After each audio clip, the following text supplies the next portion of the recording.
बिस्मिल्लाहिर्रहमानिर्रहीम। ख़ातिन हज़रात, मैं हूँ अख्तर अब्बास और आप सबको मेरा सलाम पहुँचे। फराना ने कहा, सर मेरे ससुराल उन्होंने मुझे तबाह बर्बाद कर दिया, मेरी खूबसूरती खा गए। क्या खूबसूरती को खाने की चीज़ थी?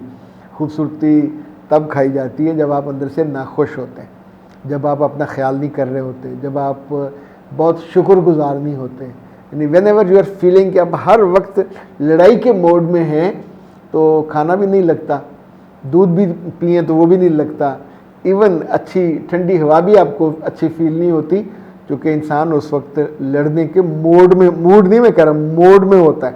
यानी जैसे रिवाल्वर आपने अनलॉक करके पकड़ा हुआ तो वो तो मरने मारने पे तैयार होता है।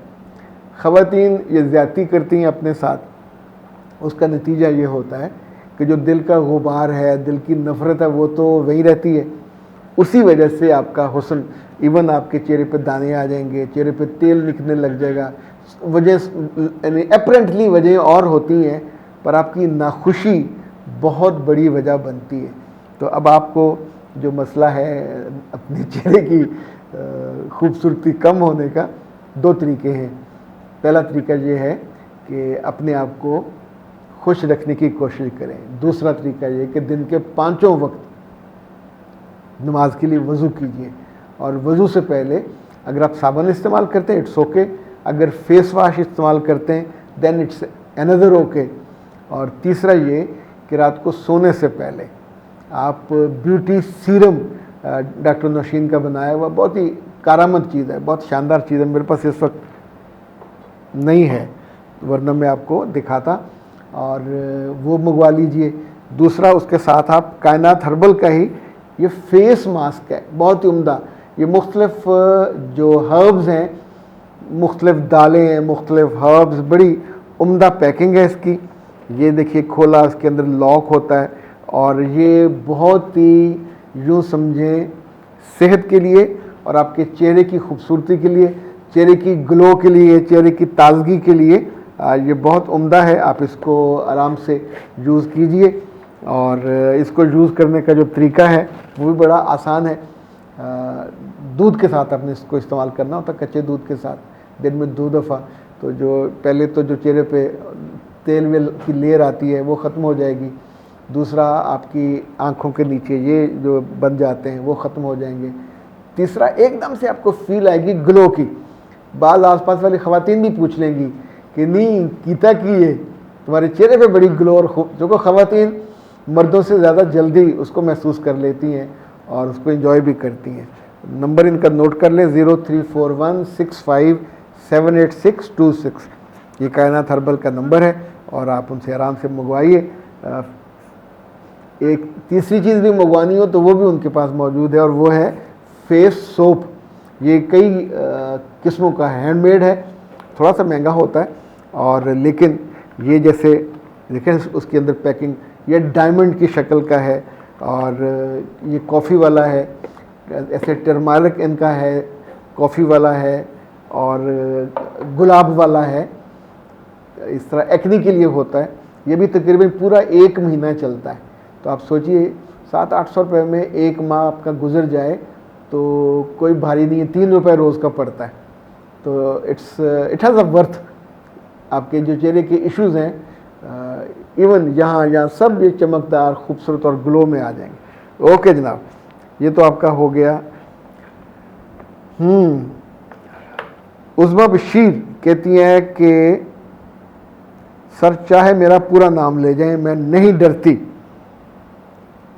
मैं मायके में हूँ और शादी को 1 साल हुआ है, जिसमें से 7 महीने मैं मायके में हूँ। मेरे भाई और ससुराल के बीच में कोई लेन देन का मसला है, और मैं क्या करूँ? शादी के वक्त उन्होंने घर दिया था, वो धोखे से। अच्छा बेटा, धोखे से कैसे लिया? उनका घर था, उन्होंने आपके नाम तो नहीं किया होगा, वो दिया था मोहब्बत से, वो दिया था कि अच्छा ताल्लुक़ होगा, कि जेस्चर होगा। जब आपने या आपके घर वालों ने उस जेस्चर को रेप्लिकेट नहीं किया, डबल भी नहीं कर सके, उसको सिंगल भी नहीं रहने दिया, और आपके भाई साहब ने अपने मामलात को सेट नहीं किया तो उन्होंने वापस ले लिया। इस पर गिला क्या बनता है?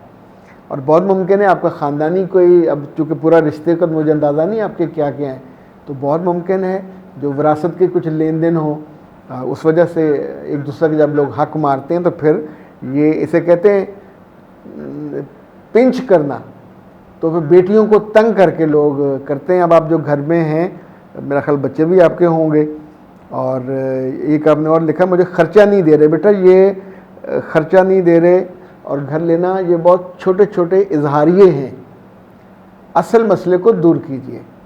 जैसे पिछले दिन मैंने जिक्र किया था एक बच्ची का कि वो मुस्तकिल 1 महीना उधर 4 महीने घर में, पता चला कि जो सास है उसका हिस्सा उसके अब्बा नहीं दे रहे और लड़की का हिस्सा लड़की का भाई नहीं दे रहा, यानी अब्बा ने सारी उम्र अपनी बहन का हिस्सा विरासत में नहीं दिया, खाता रहा। बाल ख़ानदानों में मैंने देखा कि बाप यानी भाई उस विरासत का किराया बहन को देते रहते हैं कि ठीक है हमारे इस्तेमाल में है, हम अभी बेच नहीं सकते, पूरा नहीं दे सकते, तो एक रेंटल उसकी सिचुएशन बन जाती है। अब उनके उस बच्ची के भाई का कहना यह था कि जो मर्ज़ी हो जाए, ना मैंने फूफू का हिस्सा देना है और ना मैंने तुम्हारा हिस्सा देना है, जो करना है कर लो।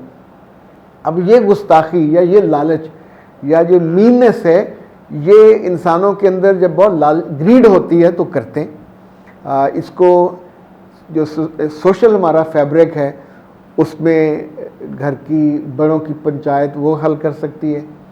दूसरा गवर्नमेंट ने कोर्ट्स होती हैं। तीसरा डीसी कमेटीज़ भी हैं।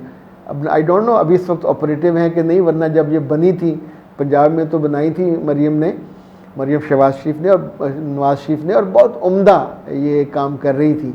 लोगों को जो 20-20, 30-30 साल से इंसाफ नहीं मिला था विरासतों का, वो उन्होंने एक दिन के अंदर, यानी हज़ारों फैसले हुए थे। तो वो भी आपके पास ऑप्शन है। आम तौर पे लड़कियां कमज़ोर होती हैं, अपने घर में भाई से कुछ नहीं कह सकती, तो बाप से कह लें, माँ से कह लें कि तुम्हारी बहन की ज़िंदगी वो बर्बाद हो रही है, ख़ानदान की खुशी ख़राब हो रही है। तीसरा सबसे अहम ये है कि ख़ानदान का नाम ख़राब होता है। अच्छा, ये तो मैं छोटी छोटी बातें कर रहा हूँ, सबसे बड़ी ये कि मुस्तकिल आपका नाम अल्लाह के यहाँ नाफरमानों में लिखा जा रहा होता है। नाफरमानों की ना ज़िंदगी लंबी होती, ना उसमें बरकत होती है, ना ही उनके काम में अप्रेंटिस लगता है कि जैसे बड़ा बचा लिया, पर अल्लाह उसमें से खैर और बरकत दोनों ही निकाल देते और फिर बड़े बुरे अंजाम से। दूसरा बेटा, किसी का लुकमा हराम आप जितनी मर्ज़ी वो दुआएं मांग लें और ये कर लें और वो कर लें, वो जो लुकमा हराम है ना उस बंदे को पचता है ना उसके बच्चों को पचता है। तो अपने भाई को या जो भी उसकी वजह है इंसाफ देने में और ठीक से तकसीम करने में वो करवा लीजिए। तो मेरा ख्याल है यूँ आपके लिए घर दोबारा रेगुलाइज करने का, बसाने का मौका मिल जाएगा। ये जो छोटी छोटी चीज़ें होती हैं ना, लड़की रूठ के आए और फिर गिला करती है, मुझे मिलने नहीं आया, मुझे पैसे नहीं दे रहा, मेरे बच्चों का ख्याल नहीं कर रहा। अल्लाह के बंदे, उसका दिल आप तोड़ के आए हो, वो दिमाग उसका ख़राब है कि पैसे देने आए। तो चीज़ों को हमेशा अपने एंगल से नहीं देखना चाहिए, दूसरे के एंगल से भी देखना और सोचना चाहिए, फिर उसका हाल बेहतर निकल आता है। अख्तर अब्बास को दीजिए इजाज़त। अस्सलाम वालेकुम।